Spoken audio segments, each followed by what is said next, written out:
Olá, bem-vindos a mais uma aula do curso de Ciências Biológicas, a disciplina de Bioexperimentação, e hoje nós vamos falar de análise de Dick, delineamento inteiramente casualizado, e para demonstrar isso vamos lá para a planilha. Ok, aqui estamos na planilha, esse é um exemplo hipotético, seria em um experimento onde pretendia-se testar 4 tipos de rações para camarão da Malásia. Obteve-se os seguintes resultados em quilo de camarão por tanque de engorda. Então foi feito esse experimento, hipoteticamente, onde nós tínhamos 4 tipos de rações e nós queríamos testar se essas rações elas eram eficientes para a criação de camarão. Cada tanque está representado aqui por uma repetição. Então, para a ração 1, nós temos 4 tanques, cada tanque com seu peso de camarão. Aqui nós temos 21 quilos, 23, 26, 21 e 19. A mesma coisa, nós temos os pesos para a ração 2, 3 e 4. Então aqui nós já fizemos a soma, já calculamos a variância e já calculamos também as médias. Depois nós teremos um vídeo explicando como é que nós fazemos isso na planilha. Mas se vocês forem observando aqui, à medida que eu vou clicando, vocês vão verificando a fórmula como ela está escrita. Ok, então nós temos aqui, também já fizemos a soma de todas as parcelas, porque cada tanque desse, cada repetição dessa representa uma parcela. E nós já temos também a soma do peso de todo o experimento, que deu 739 quilos. Levantamos as hipóteses para testar esse experimento. Sempre é a hipótese H0, que é a hipótese nula, onde nós levantamos a hipótese que as rações se comportam igualmente para todos os camarões aí testados, né? Então a ração 1, 2, 3 e 4, apesar da gente ter aqui o peso de 110, 143, 205 e 81, e as respectivas médias de 22, 28,6, 41 e 56,2, nós vamos levantar a hipótese que, apesar desses números diferentes aqui, mas estatisticamente eles seriam iguais, não tem diferença. Tanto faz você criar o camarão com ração 1, como a 2, como a 3, como a 4, ele vai ter o mesmo ganho de peso. E a hipótese alternativa é que, sim, as rações elas podem conferir um melhor desenvolvimento para esse camarão e eles terem pesos finais diferentes. Então vamos fazer análise para isso. A primeira análise que nós vamos fazer é a análise de variância, que é a conhecida NAVA ou ANOVA. Para isso a gente precisa de alguns dados, que eu já calculei aqui também. Informação de tratamento, nós temos 4 tratamentos. Informações de repetições, nós temos 1, 2, 3, 4, 5 repetições. E nesse caso nós temos 20 parcelas, que são essas parcelas aqui. Então, nós precisamos saber se as variâncias elas são homogêneas ou não. Nós vemos aqui que tem variância de 7, 10,3, 9,5 e 2,2. Estatisticamente, essas variâncias são homogêneas de forma que nós possamos usar apenas uma variância para o experimento ou não. Então, vamos aplicar um teste. Um dos testes mais comuns de se aplicar é o teste de Hartley. Quando a gente for usar o R, nós vamos usar o teste de Bartlett. E nós vamos testar realmente a homocedaticidade dessas variâncias. Como é que nós faremos isso? Nós vamos dividir a maior variância, que é 10,3, pela menor variância, que é 2,2. E nós vamos comparar esse resultado com a tabela de Hartley. Se o resultado de Hartley ele for menor do que o tabelado, nós vamos aceitar a hipótese H0, que é aquela que é a hipótese de igualdade, ou seja, as variâncias elas são homogêneas. Se o valor de Hartley calculado for maior do que o tabelado, aí nós vamos aceitar H1 e vamos dizer que as variâncias são heterogêneas e nós não poderemos utilizar uma variância só para o experimento. Então, Hartley eu já calculei aqui. Vocês vejam que está dividido 10,3 por 2,2. Vejam aqui a fórmula.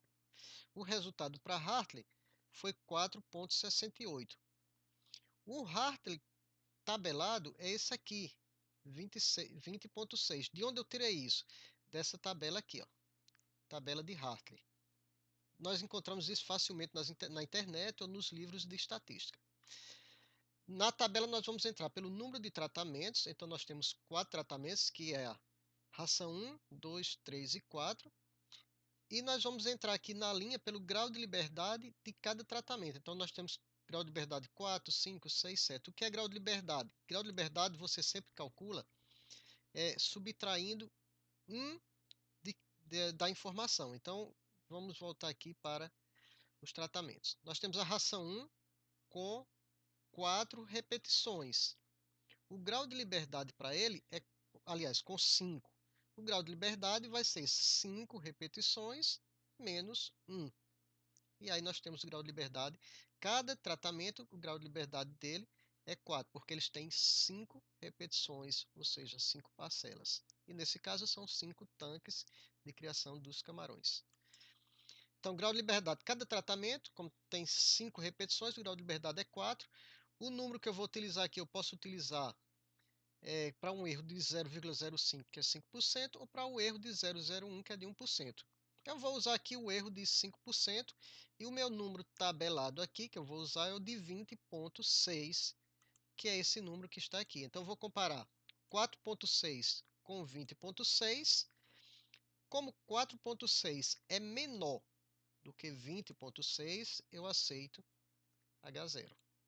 Se eu aceito H0, eu digo que as variâncias são homogêneas e eu posso utilizar uma variância comum para todo o experimento. Agora, já que nós podemos continuar a nossa análise, vamos fazer realmente agora análise de variância. Esse teste de homocedaticidade é somente para a gente saber se as variâncias são homogêneas. Se elas forem heterogêneas, nós não poderemos continuar e fazer análise de variância. Nós teremos que fazer uma transformação dos dados, depois testar Hartley novamente e saber se essas variâncias são homogêneas. Se elas ficarem homogêneas, nós continuaremos. Se não, a gente faz outra transformação. Se depois de várias transformações ela ainda continuar heterogênea, então nós não poderemos fazer a nova e vamos fazer um teste não paramétricos que nós veremos a seguir.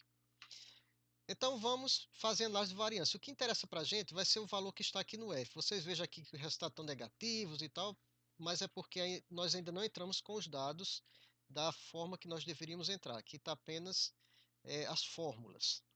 O quadro de análise de variância ele é composto dessas informações aqui. Primeiro, nós vamos colocar quais são as causas de variação, ou seja, o que foi que causou nesse experimento para que nós tivéssemos essas médias de 22, 28, 41 e 56, que no visual parece que elas são diferentes.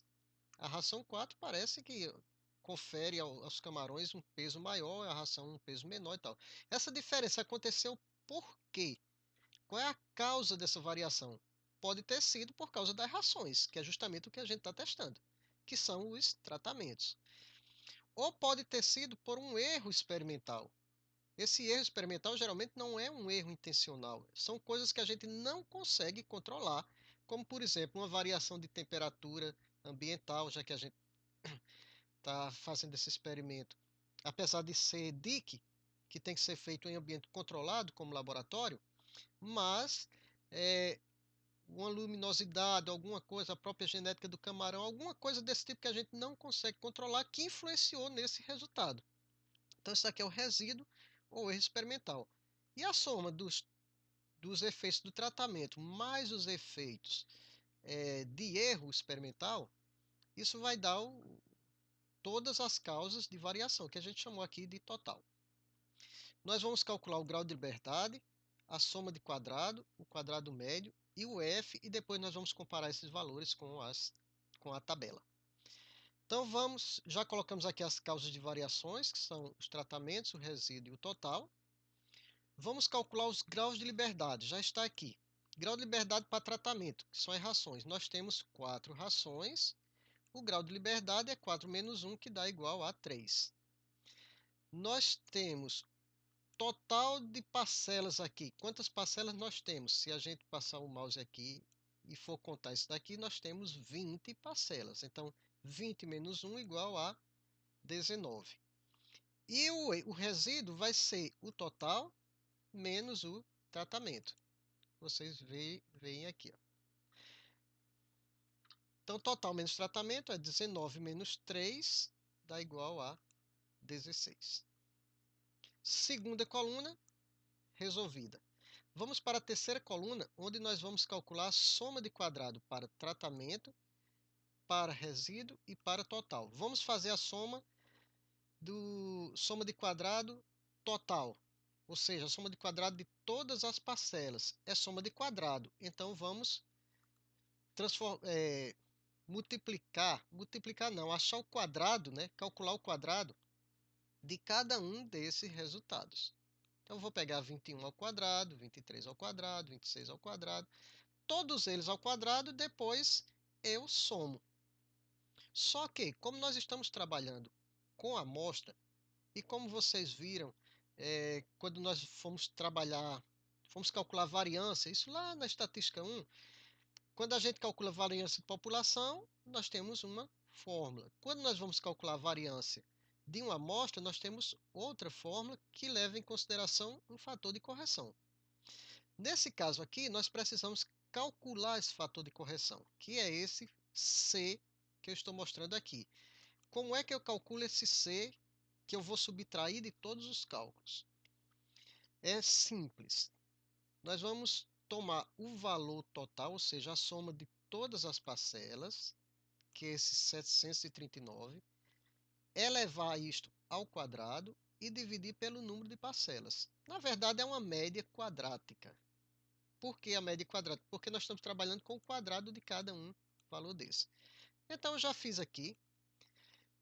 Nós pegamos 739, elevou ao quadrado, está aqui, G9 elevado ao quadrado, dividido por o valor que está em B12 aqui, que é o número de parcelas. Então, 739 elevado ao quadrado, dividido por 20, nós temos 27.306,05. Esse é o fator de correção que nós vamos utilizar nos nossos cálculos. Então, para calcular a soma de quadrado total, como eu falei, nós vamos pegar cada número desse aqui e elevar ao quadrado. Eu já trouxe para cá. Esses valores todos aqui eu trouxe para cá, coloquei de uma forma vertical. E aqui está. Então eu tenho 21, 23, todos os números eu vou elevar ao quadrado. Vou pegar 21 elevado ao quadrado, 441. A mesma coisa vou fazer para os demais. E como eu já tinha colocado aqui a fórmula para a soma, eu já tenho a soma aqui, 30.823. Simples, a soma de quadrado total, eu vou pegar esse 30.823 e subtrair do fator de correção que está aqui. Então, eu tenho aqui que a soma de quadrado total, vejo que é uma quantidade de cálculos, mas não é nada complicado. 3.517. Como é que eu vou fazer a soma de quadrado de tratamentos? Eu vou pegar o total de cada tratamento aqui e vou elevar ao quadrado e dividir pelo número de repetições. Então, eu faço uma média quadrática de cada um. 143 ao quadrado dividido por 5 repetições. 205 ao quadrado dividido por 5 repetições. E 281 ao quadrado dividido por 5 repetições. Depois, eu somo isso e subtraio de C. Eu também já trouxe os dados para cá, para a ração 1, 2, 3 e 4. Fiz a soma, peguei cada número desse e elevei ao quadrado. E aqui eu tenho 12.100, 20.000 e tanto e tal, tal. Aqui eu tenho repetições e eu peguei cada um valor desse aqui, que já era o quadrado, dividi por 5. E tenho aqui as respostas, que é esse cálculo que eu fiz. Quando eu fiz para cada um e dividi por 5, eu mandei somar, que está aqui a soma de todos esses resultados. A soma deles é 30.707. O que é que eu vou fazer? A mesma coisa que eu fiz para a soma de quadrado total. Vai ser igual esse resultado aqui, que é justamente a soma do quadrado de cada um dividido por 5, porque tem 5 repetições, menos o fator de correção que nós calculamos, que é esse C aqui. Então, nós temos 3.401. Como é que eu calculo a soma de quadrado e resíduo? É bem simples. Eu só vou subtrair a soma de quadrado total menos a soma de quadrado de tratamentos. Então, nós temos que a soma de quadrado do resíduo é 116. Como é que eu calculo o quadrado médio para tratamento e o quadrado médio para resíduo? Porque para total não precisa. O quadrado médio é muito simples. Eu vou pegar 3.411, que é esse valor que está aqui, e vou dividir pelo grau de liberdade dele. Então, quadrado médio de tratamento, soma de quadrado de tratamento dividido pelo grau de liberdade de tratamento. A mesma coisa para o resíduo. Soma de quadrado do resíduo dividido pelo grau de liberdade do resíduo. E aí eu tenho o valor aqui 7,25, que essa daqui vai ser a nossa variância do experimento. Lembram que quando lá no começo nós fizemos o teste de Hartley e aceitamos H0, que está aqui, ó, nós dizíamos naquele momento que as variâncias são homogêneas, ou seja, existe homocedasticidade nas variâncias e apesar das variâncias terem resultados diferentes aqui, nós poderemos utilizar uma variância comum para o experimento. Essa variância é esse 7,25. E agora nós temos o valor de f. Como é que eu calculo o valor de f? O valor de f é calculado simplesmente dividindo o quadrado médio do tratamento, que vai ser o numerador, pelo quadrado médio do resíduo, que é o denominador. E nós temos esse valor aqui de 156. O que é que significa esse 156 para a nossa tomada de decisão? Nós vamos comparar com o valor de tabela. Ou nós vamos, nesse caso, pedir para a planilha calcular para a gente. E eu optei, claro, pedir para a planilha calcular para a gente. Nós vamos verificar para 5% e para 1%. E vamos comparar esses valores. Vocês podem até me perguntar, eu uso 5%, uso 1%, que porcentagem eu uso? Isso daqui é o erro que a gente está admitindo. Se eu admitir um erro de 5%, ou seja, eu vou afirmar que existe diferença entre os tratamentos ou não existe diferença entre os tratamentos com a segurança de 95%. Ou eu vou afirmar isso com a segurança de 99%. Se eu afirmar com a segurança de 99%, eu estou admitindo um erro de 1%. Se eu admitir uma segurança de 95%, eu estou admitindo um erro de 5%. Então, se eu admitir um erro de 5%, o valor tabelado é 3,23. Como é que eu faço isso? Uma função inversa de f, o valor que a probabilidade de erro que eu quero admitir, que é de 5%, entro com vírgula, entro com o valor aqui do grau de liberdade de tratamento e com o grau de liberdade de resíduo. Então, da mesma forma, H0 e H1. Se o valor calculado for menor do que o tabelado, eu digo que os tratamentos eles são iguais. Se o valor de f for maior do que o tabelado, eu vou admitir que eles são diferentes. Então, nesse caso, 156 é maior do que 3,23. Então, para eu dar uma segurança de 95%, já está ok. Eu vou testar a 1%. O meu valor tabelado de 1% é da mesma forma, apenas eu coloquei aqui 0,01. O meu valor tabelado foi 5,29. Como o f calculado é 156 e é maior do que o tabelado, eu vou rejeitar H0 e vou admitir H1, dizer que sim, existe diferença entre as rações. As rações foram realmente quem conferiram o peso diferente para esses camarões. Outra coisa que nós poderemos ver aqui, em vez de usar essas comparações aqui, nós poderemos ver o valor de P. Aqui já dá a probabilidade.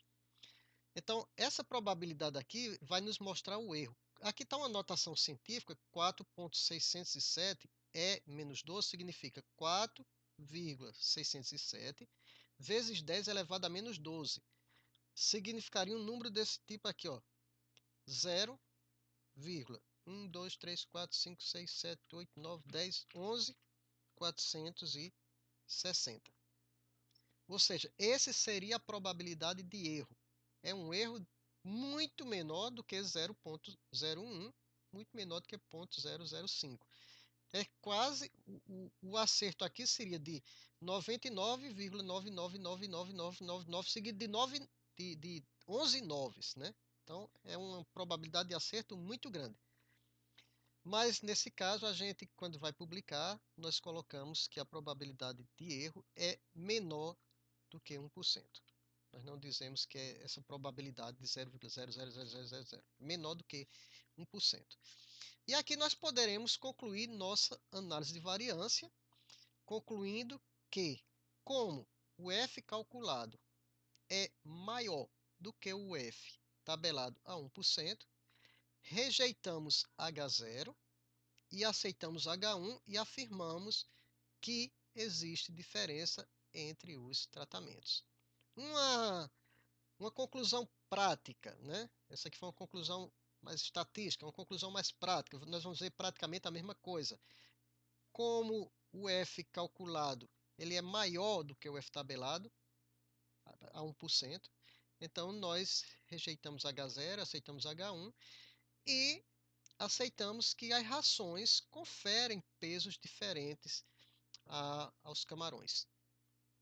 Essa é a conclusão. Aqui nós paramos a análise de variância, porém nós não sabemos ainda qual é a ração que confere o melhor resultado, apesar dos dados numéricos aqui a gente perceber, mas estatisticamente pode não existir diferença. Então, para isso, nós vamos aplicar um teste de comparação de médias, que será o assunto da próxima videoaula. Então, até lá!